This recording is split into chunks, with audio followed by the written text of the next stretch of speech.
Every artist out there has their breakout character, the one that gets tied to their name for the rest of their life. Think of like Spider-Man and Todd McFarlane, or Batman and Neal Adams. But exactly how much are those comic books worth? Do they go up in value, or they're not really worth anything at all and go down in value when those key artists start on those series? So that's exactly what we're going to look at. We're going to look at different artists when they start on a series that's already been going on and seeing how much value those comic books go up. But before I do, if you want to win this comic book right here, yes, for free, this Fantastic Four number 49 and a 4/5, all you got to do is head over to collectorscomics.com and enter in our giveaway. That's all you got to do. Link is always in the description down below. And, just subscribe to this channel if you already haven't subscribed, and subscribe to our Instagram as well. We have a big auction going on, our featured and our PSA auction, so check that out as well. So first up is we got Todd McFarlane. Now he was doing the Incredible Hulk for a while, but that's not what his name is tied to. His name is tied to Spider-Man, let's face it. Also Spawn as well, but he created Spawn. But what happens when Todd McFarlane moves over to, say, Spider-Man? Well, we get Spider-Man 298. That's when Todd McFarlane officially started doing Spider-Man. He was doing the covers and the interior. How much is that worth? In a 9.8, that is worth $600. But how much was the comic before he started? How much was that worth? Number 297 was worth $120. That is a difference of 400%, just so Todd McFarlane can start on Spider-Man. Next, we got Frank Miller, and Frank Miller's name is tied to Daredevil. Everyone loves his series that he did on Daredevil. Now, Daredevil wasn't doing too well, actually. It was slowly gonna be canceled. It went from coming out monthly to every 2 months. Then a new writer and artist took over, Frank Miller, by issue number 158. And that goes for $985 in a 9.8. But that was not the first time Frank Miller did Daredevil. Actually, he worked on Spectacular Spider-Man number 27, where he actually did Daredevil there because Daredevil is guest starring in a Spider-Man comic book. And a 9.8 of that is going to run $305. But what does, say, issue 157 before he started taking over Daredevil? What does that go for? That goes for $107. That is an increase of 821% from number 157 to issue 158, just because Frank Miller took over. That is how much people love the Frank Miller run. Bernie Wrightson. Now he is so good at drawing like that horror elements, especially in the DC. He was very popular in that late 60s, early 70s DC horror. Now at the time, House of Mystery, they used to be more like sci-fi, but people weren't really buying and the sales are dropping. So they switched over to doing more horror stuff, and they had people like Neal Adams originally doing the covers. But then they got this new artist, Bernie Wrightson. He's most famous for creating the Swamp Thing. Now he started on House of Mystery 179, and a 9.2 sells for $1,750. So what did the issue before, 178, sell for? $275. That is an increase of 536% just because Bernie Wrightson took over. Now there's no first appearance of any character or anything like that in this comic book. It's just because Bernie Wrightson took over, and it's also his first official work as a comic book artist. Now speaking of Swamp Thing, let's go over to a writer, Alan Moore. Now Alan Moore really revamped Swamp Thing, making Swamp Thing into kind of the character that we know and love today. But that wasn't always the case. They had a Swamp Thing comic book come out, and it only lasted 24 issues before being canceled. Now it was canceled for a while, but then all of a sudden Wes Craven, the director, decided he wanted to make a Swamp Thing movie. And so to capitalize on it, DC is like, hey, we better put out a Swamp Thing comic book. So they hurried up and they got a Swamp Thing comic book, and they called it the Saga of the Swamp Thing.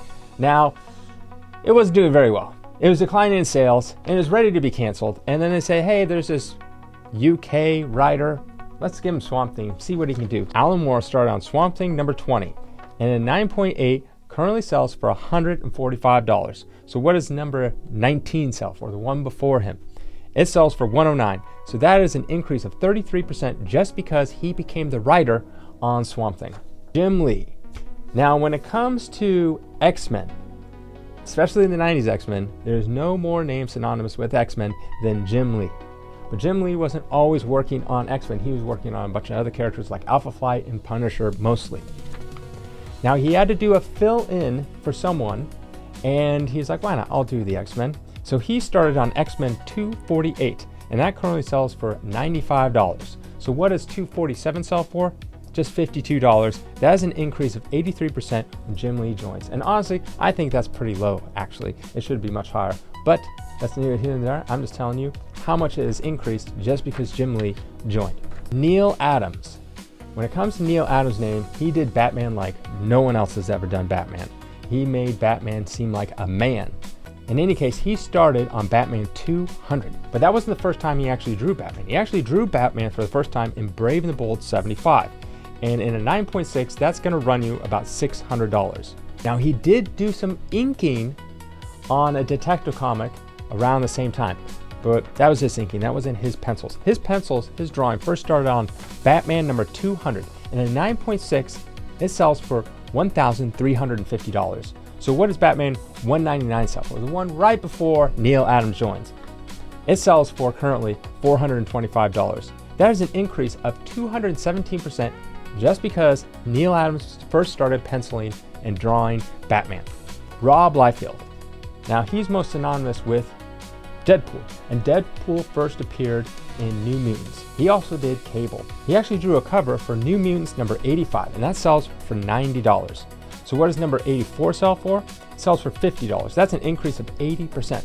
Now he was just the artist, but then he became the artist and the writer at New Mutants 98. That's right, in New Mutants 98 he became both, and he created Deadpool. Now 98 sells for $1,000. That's because it's first appearance of Deadpool. But at the time when he took over, New Mutants was actually the lowest selling mutant, let's say mutant category comic book at Marvel. And it was dwindling in sales. And so when he took it over, it started doing better. And what he did was like, look, I don't want to deal with all these characters. I don't really like them. So he started killing off the characters to revamp it with X-Force. Created X-Force number 1, and it became the second highest selling comic book of all time, hitting 5 million copies sold with X-Force number 1. Now, of course, there is a caveat with this.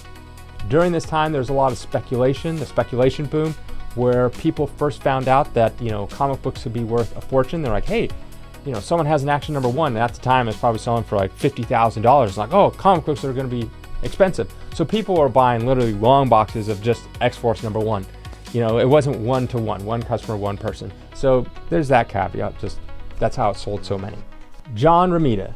Now, another name that's synonymous with Spider-Man, not just Todd McFarlane, but is John Romita. Now, he first drew Spider-Man in Daredevil 16, and a 9.4 sells for $3,100. But he actually started on the series in Spider-Man 39, where Spider-Man battles the Green Goblin, and he finds out who the Green Goblin really is. A 9.4 currently sells for $4,100. So what is a issue 38? Before John Romita started. $1,300 for a 9.4, that is up 215%. Also, another Spider-Man alumni is Mark Bagley. He took over slightly after Todd McFarlane. Eric Larson did it for a little bit, then Mark Bagley pretty much took over for a very long time, and then he also did the Ultimate series for a very long time. So when it comes to Spider-Man, he might be one of the longest running artists on Spider-Man. Now, he actually first started drawing Spider-Man in Spider-Man Annual 22. That sells for $69 and a 9.8. Now, he did do the pencils in interior pencils, not the cover. Eric Larson still did the cover for Spider-Man 345, and that sells for $93. But he actually started doing the covers at Spider-Man 351, and that sells for $72 and a 9.8. But if you went to 350, what does that sell for? Before, when it was just Eric Larson still, that sells for $57. That is up 26% once he started doing, the full covers. But again, he really kind of started doing it Spider-Man Annual 22, but it wasn't the cover interior. Carmine Infantino. What a fun name. That's a very cool name. Anyways, he changed Batman from the more campy Batman to a little more serious, and then eventually Neal Adams took over. But he actually started on Detective Comics 327, and a 9.4 currently sells for $2,900, was 326, the one right before, sell for, and a 9.4 sells for $450. That is up 544% just because Carmine actually takes over as Batman, and people love his art. Dale Keown, very synonymous with the Incredible Hulk. Anything from pretty much the 90s, Dale Keown was the guy. He actually first drew the Incredible Hulk for the first time in Marvel Comics Presents number 57, and that sells for about $63 and a 9.8.